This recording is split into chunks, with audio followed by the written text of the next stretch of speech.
Sejam bem-vindos a mais uma edição de Fé em Letras. Isso aí. Hoje preparem-se para uma viagem fascinante, viu? É isso aí. Uma viagem.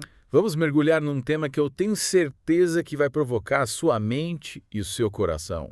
A grande comissão e o destino de Israel e das nações. É isso mesmo. E às vezes a gente lê a Bíblia e parece que são histórias separadas, né? Parece. Mas você vai se surpreender ao descobrir como tudo está interligado. Hoje a gente vai desvendar algumas dessas conexões. É isso aí. E antes de começarmos, não se esqueçam de curtir, se inscrever no canal, ativar as notificações e compartilhar esse episódio com seus amigos. E deixem sugestões de livros nos comentários. Isso nos ajuda muito a crescer. A sua participação é super importante pra gente. É isso aí. Agora, falando da Grande Comissão, muita gente pensa que é só sobre evangelizar. Mas ela vai muito além disso, você não acha? Sim. A gente geralmente foca em levar as pessoas a crerem em Jesus, mas a grande comissão nos chama a fazer discípulos de todas as nações, ensinando-os a obedecer a tudo o que Jesus nos ordenou. Exatamente. É como se fosse um processo de preparar a terra para o retorno de Jesus. Assim como João Batista preparou o caminho para a primeira vinda do Messias. E nesse ponto, muita gente se pergunta, qual é o papel de Israel nessa história toda? É verdade. Parece que com a vinda de Jesus, a história de Israel fica meio esquecida. Mas a Bíblia mostra que não é bem assim. O que você diria sobre isso? O Novo Testamento não descarta o papel de Israel. Pelo contrário. A gente vê em várias passagens, como Mateus 23 e 24, Atos e até Apocalipse, que Deus continua comprometido com a salvação e a restauração de Israel. Me lembro de Mateus 23, onde Jesus critica os líderes religiosos de Jerusalém, mas termina com uma declaração de amor pela cidade. É como se ele visse o potencial de Jerusalém, apesar da rebeldia. Exato. Jesus deseja que Jerusalém se arrependa e o reconheça como Messias. E logo depois, no capítulo 24, ele conecta a salvação de Israel com a evangelização das nações. Ele diz que o evangelho do reino será pregado em todo o mundo como testemunho a todas as nações. Então, vir ao fim é um alcance global, né? A gente precisa entender que essa história não é isolada, mas se entrelaça com o destino de todas as nações. Perfeitamente. E aí que entra um conceito que às vezes gera confusão, a eleição. Deus escolhe pessoas em nações específicas para abençoar um grupo maior. Abraão e Israel são exemplos disso. Lembro que na escola dominical me perguntavam por que Deus escolheu Israel. E agora a gente se pergunta qual a nossa responsabilidade como igreja gêntil em relação a isso. É excelente ponto. A eleição de Israel não deve ser motivo de arrogância ou menosprezo, mas de responsabilidade. A gente deve agir com humildade e respeito, reconhecendo a importância de Israel no plano de Deus. E, para entender melhor essa conexão entre Israel e as nações, me veio à mente a história de José. Ele é um personagem que, de certa forma, prefigura o plano de Deus, não é? Com certeza. Pense bem. José era o filho amado, rejeitado pelos irmãos, vendido como escravo. Será que isso te lembra de alguém? De Jesus. É impressionante como a história de José ecoa na trajetória de Jesus. Exatamente. José foi exaltado no Egito e salvou sua família da fome. Jesus, em sua glória celestial, está preparando a salvação para Israel e para todos nós. Que paralelo incrível. Mas e o Ismael? A história dele, marcada pela rejeição, também nos diz muito sobre os planos de Deus, você não acha? Sem dúvida. Ismael foi rejeitado, mas Deus prometeu que ele se tornaria uma grande nação. Aquele clamor por um destino, lá em Gênesis 21, representa o anseio de muitos povos que se sentem marginalizados. E como a grande comissão se encaixa nisso? A grande comissão nos convida a levar a mensagem de amor e esperança a todos os povos, incluindo os descendentes de Ismael. É como se Deus estivesse tecendo um lindo tapestry onde cada fio, cada história se entrelaça para formar a grandiosa obra da redenção. Falando em tapestry, a gente vê que a história de Isaac e Ismael caminha para uma reconciliação, não é? Apesar de todas as tentativas do inimigo para separá-los, Deus está operando para restaurar a unidade entre eles. Sim, é a redenção da família, o prenúncio da grande festa da família de Deus, onde todos serão bem-vindos, judeus e gentios, unidos pelo sangue de Jesus. Mas e nós? Qual é o nosso papel nessa história? Em Romanos 10 e 11, Paulo fala que os gentios devem provocar Israel à inveja, abraçando a salvação que vem através das promessas feitas a Israel. É como se a nossa fé pudesse despertar em Israel o desejo de conhecer o Messias. Exato, mas essa provocação não é por arrogância, mas por amor. A gente precisa de uma comunidade cristã forte e madura no Oriente Médio, especialmente entre os descendentes de Ismael, para que essa provocação seja efetiva. Interessante. É como se essa comunidade fosse a ponte para a reconciliação entre os descendentes de Isaac e Ismael, cumprindo a profecia de Mateus 24,14, que diz que o fim não virá até que todas as nações tenham recebido o testemunho completo do Evangelho. E essa responsabilidade recai sobre nós, a Igreja de Cristo. Mas espera um pouco. Opa. Ainda temos muito a explorar sobre a Grande Comissão e as suas implicações. Na próxima parte, a gente vai se aprofundar ainda mais nas Escrituras, a gente vai analisar passagens-chave que revelam o papel de Israel e das nações na Grande Comissão. Não perca!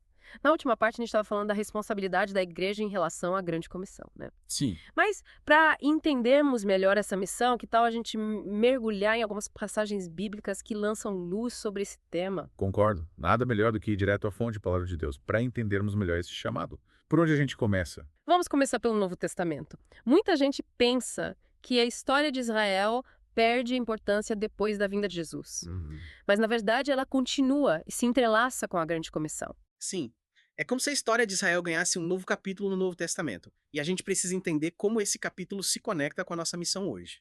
Uma passagem que ilustra isso é Mateus 23, onde Jesus critica os líderes religiosos de Jerusalém, mas termina com uma declaração comovente de amor pela cidade. É verdade. Me lembro de Jesus chamando Jerusalém de cidade que mata os profetas, mas ao mesmo tempo expressando um profundo desejo de acolhê-la e protegê-la. É como se ele estivesse dizendo: eu amo Jerusalém apesar de tudo, e desejo sua salvação. E logo em seguida, no capítulo 24, Jesus conecta a salvação de Israel com a evangelização das nações. Sim, ele fala que o evangelho do reino será pregado em todo o mundo como testemunha a todas as nações, e então virá o fim. A gente precisa entender a dimensão global da Grande Comissão. Ela não se limita a um grupo específico, mas abrange todas as nações da Terra. Exatamente. É interessante como Jesus usa a expressão evangelho do reino. Isso nos lembra da promessa de um reino vindouro, governado por ele, com Jerusalém como centro. Essa promessa do reino é a essência da mensagem que devemos proclamar ao mundo, né? Com certeza. E nesse contexto, a salvação de Israel se entrelaça com a evangelização das nações. É como se Deus estivesse dizendo: a história de Israel não está isolada, mas conectada ao destino de todas as nações. Em Atos dos Apóstolos, a gente vê como a igreja primitiva se engajou na Grande Comissão, espalhando o evangelho a partir de Jerusalém, depois Judéia e Samaria e até os confins da terra. Exato. Lembra da pergunta dos discípulos a Jesus em Atos 1? Sim. Eles queriam saber sobre a restauração do reino a Israel. E Jesus responde: não vos compete saber os tempos ou as épocas que o Pai estabeleceu pelo seu próprio poder. Mas recebereis poder ao descer sobre vós Espírito Santo, e sereis minhas testemunhas tanto em Jerusalém como em toda a Judéia e Samaria e até aos confins da terra. Ou seja, a restauração de Israel está conectada à missão de levar o evangelho aos gentios. A salvação de Israel se entrelaça com a evangelização das nações. E logo depois, no capítulo 2, a gente vê o derramamento do Espírito Santo no dia de Pentecostes, capacitando os discípulos a pregarem o evangelho em diversas línguas. É como se Deus estivesse reunindo o seu povo disperso, tanto judeus quanto gentios, sob o senhorio de Jesus. E essa colheita de almas de todas as nações depende da participação da igreja, cumprindo a grande comissão e levando o evangelho a todos os povos, sem exceção. O capítulo 10 de Atos também é muito interessante. É a história da conversão de Cornélio, um centurião romano. Sim, Pedro recebe uma visão que o liberta dos seus preconceitos contra os gentios, e ele prega o evangelho a Cornélio e a sua família. O resultado: o derramamento do Espírito Santo sobre eles, mostrando que a salvação em Cristo está disponível a todos. A conversão de Cornélio é um marco na história da igreja, mostrando que a grande comissão se estende a todos os povos.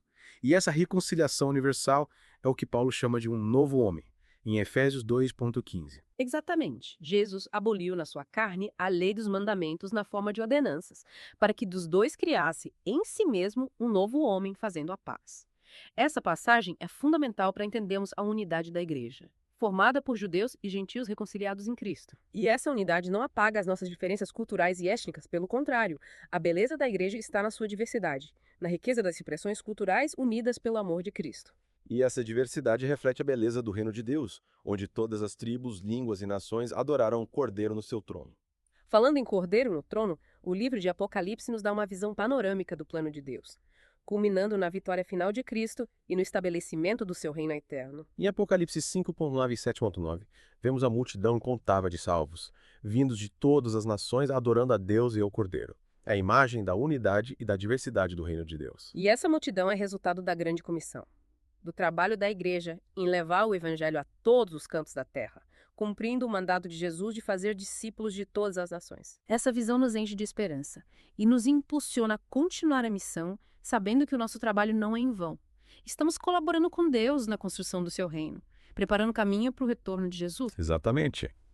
Mas para entendermos melhor a dinâmica entre Israel e as nações na Grande Comissão, a gente precisa voltar um pouco e analisar a história de Ismael. Sim, a história de Ismael, filho de Abraão com Hagar, é rica em simbolismo e nos ajuda a compreender a complexidade do plano de Deus. Em Gênesis 16, a gente vê o nascimento de Ismael e a promessa de que ele se tornaria uma grande nação. Mas a história dele é marcada pela rejeição, pelo conflito com Isaac e pela expulsão da casa de Abraão. É verdade. Essa rejeição gera uma ferida profunda em Ismael e em seus descendentes, que se sentem excluídos e à margem da família de Abraão. E essa ferida se perpetua na história, criando um abismo entre os descendentes de Isaac e Ismael, alimentando rivalidades e conflitos. Mas onde a Grande Comissão entra nessa história? A Grande Comissão nos desafia a sermos agentes de reconciliação, a construir pontes de amor e compreensão entre os povos, a curar as feridas do passado e a promover a paz, incluindo os descendentes de Ismael. Eles também precisam ouvir a mensagem do Evangelho e experimentar o amor de Deus. Exatamente. A Grande Comissão não faz distinção entre povos. Ela nos chama a ir a todos os confins da terra, proclamando a salvação em Cristo a todos que quiserem ouvir. E isso inclui os muçulmanos, que em sua maioria são descendentes de Ismael. A evangelização dos muçulmanos é um desafio, mas faz parte da Grande Comissão. Deus ama os muçulmanos e deseja que eles o conheçam e experimentem a sua graça. Mas como alcançar um povo que, em grande parte, se opõe ao Evangelho? A chave é o amor. Precisamos amá-los de forma genuína, respeitando sua cultura e crenças, e demonstrando o amor de Cristo em ações e palavras. Ações falam mais alto que palavras. Quando os muçulmanos experimentarem o amor de Cristo em ação, seus corações se abrirão para a mensagem do Evangelho. E essa abertura pode levar à conversão de muitos muçulmanos, que se juntarão a uma multidão de salvos vindos de todas as nações para adorar a Deus e ao Cordeiro. E essa conversão em massa dos muçulmanos pode impactar a dinâmica entre Israel e as nações, abrindo caminho para a reconciliação entre os descendentes de Isaac e Ismael. Seria um sinal do poder transformador do Evangelho, quebrando barreiras e unindo povos que antes viviam em conflito. Que visão inspiradora! E a história de José, como se encaixa nesse contexto? A história de José nos mostra como Deus usa circunstâncias mais adversas para realizar seus propósitos. José, vendido como escravo, foi exaltado por Deus no Egito, tornando-se o salvador da sua família e do povo egípcio durante a fome. Deus está no controle de todas as coisas e usa as nossas dificuldades para o nosso bem e para a sua glória. Exatamente. Assim como José foi instrumento de salvação, a Igreja, através da Grande Comissão, pode ser instrumento de salvação para os descendentes de Ismael e para todas as nações. Essa salvação trará reconciliação, paz e justiça, preparando o caminho para o retorno de Jesus e o estabelecimento do seu reino eterno.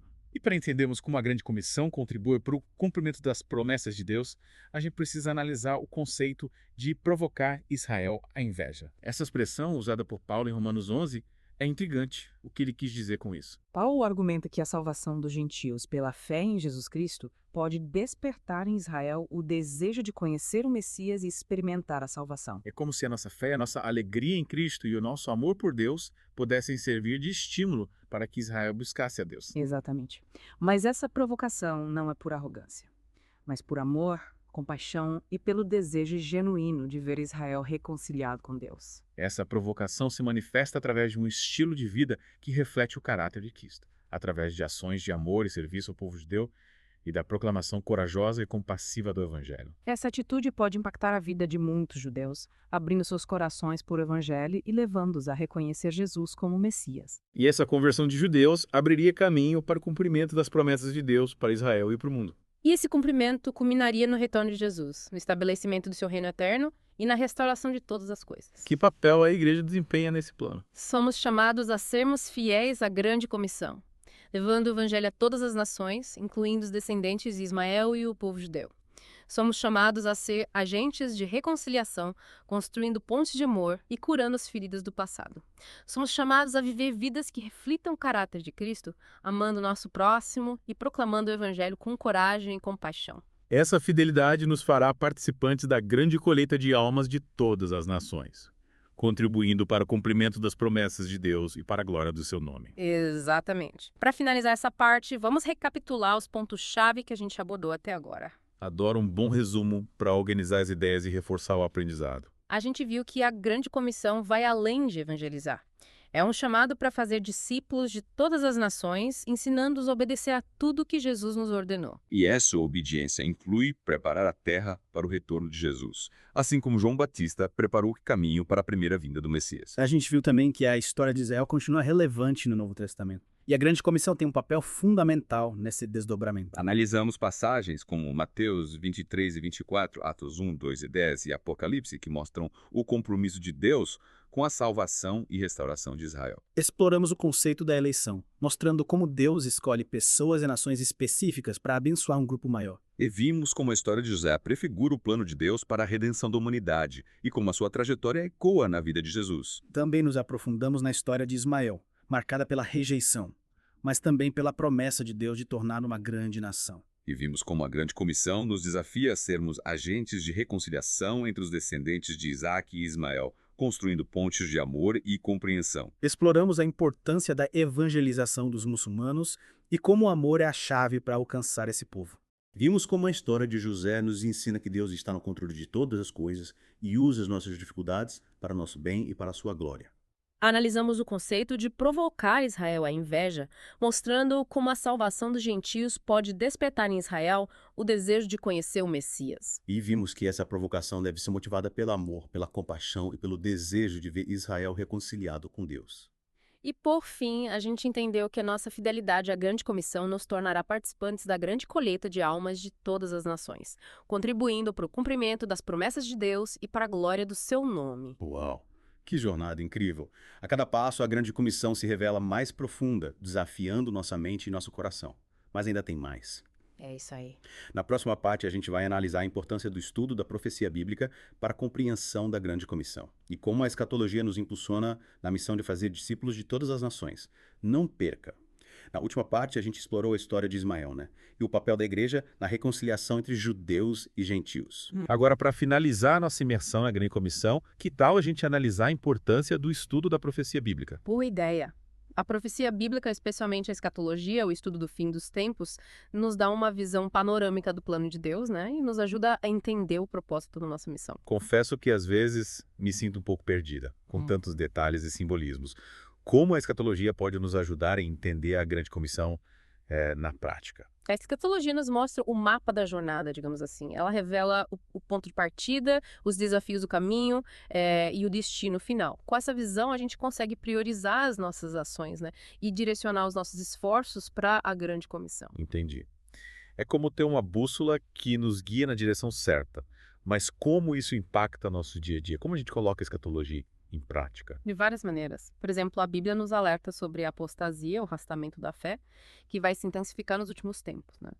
Sabendo disso, você pode fortalecer a sua fé, resistir às heresias e se manter firme na verdade do Evangelho. É como se a profecia nos preparasse para os desafios que vamos enfrentar, nos dando ferramentas para resistir ao engano e à sedução espiritual. Exatamente. E a profecia também nos adverte sobre a perseguição que a igreja enfrentará. Jesus mesmo disse: "Se me perseguiram a mim, também perseguirão a vocês." João 15,20. Sabendo disso, a gente pode fortalecer a nossa coragem e perseverar na fé, mesmo em meio à adversidade. É um chamado à resistência, a não desanimar diante das dificuldades. A profecia nos equipa para a batalha espiritual. Sim, e ao mesmo tempo ela nos enche de esperança, porque nos mostra a vitória final de Cristo sobre o mal e o estabelecimento do seu reino eterno, onde não haverá mais dor nem sofrimento. Essa esperança é o que nos impulsiona a continuar a missão. Saber que o final da história já está escrito e que a vitória é de Cristo. Nos dá força para perseverar na fé e lutar pelo avanço do seu reino. Outro ponto importante é que a profecia nos alerta sobre a vinda do anticristo. Um líder mundial que enganará as nações e se oporá a Deus. Conhecendo as características do anticristo, você pode discernir seus estratagemas, e resistir à sua sedução. É como se a profecia nos desse um raio-x do inimigo, revelando seus planos para que a gente possa se preparar. Exatamente. E, por fim, a profecia destaca a importância da evangelização mundial como um prelúdio ao retorno de Jesus. Em Mateus 24,14, Jesus afirma: "E este evangelho do reino será pregado em todo o mundo, em testemunho a todas as nações, e então virá o fim." Então, a evangelização das nações não é apenas um ato de obediência, mas também um sinal profético que anuncia a volta de Jesus. Quando a gente prega o evangelho a todas as nações, a gente está colaborando com Deus na preparação da terra para o retorno de Jesus. Que responsabilidade. E que privilégio fazer parte dessa missão e colaborar com Deus na expansão do seu reino. Para finalizar, eu gostaria de enfatizar a importância da unidade da igreja, formada por judeus e gentios reconciliados em Cristo. Sim. Essa unidade é essencial para o cumprimento da missão. É verdade. A unidade da igreja mostra ao mundo o poder do evangelho, que quebra barreiras e une os povos. Essa unidade se manifesta no amor mútuo, no respeito às diferenças e na colaboração na missão. E ela glorifica a Deus, testificando ao mundo o poder do evangelho. Que jornada incrível a gente percorreu hoje, hein? Ao mergulharmos na grande comissão, a gente descobriu a sua profundidade, abrangência e o impacto na história. A gente viu como ela se entrelaça com o destino de Israel e das nações, e como a profecia bíblica nos ajuda a entender o propósito da nossa missão. E, acima de tudo, a gente foi desafiado a se engajar nessa missão com mais fervor e esperança, sabendo que estamos colaborando com Deus na construção do seu reino e na preparação da terra para o retorno de Jesus. E que essa jornada inspire você a aprofundar seu relacionamento com Deus, a estudar sua palavra e a viver uma vida que reflita o seu amor e a sua graça. E chegamos ao fim de mais uma edição de Fé em Letras. Esperamos que você tenha sido edificado e inspirado por essa imersão na grande comissão. Não se esqueça de curtir, se inscrever no canal, ativar as notificações e compartilhar este episódio com seus amigos. E deixem sugestões de livros nos comentários. Sua participação é fundamental para o crescimento de Fé em Letras. Até a próxima. E que a graça e a paz de nosso Senhor Jesus Cristo estejam com você.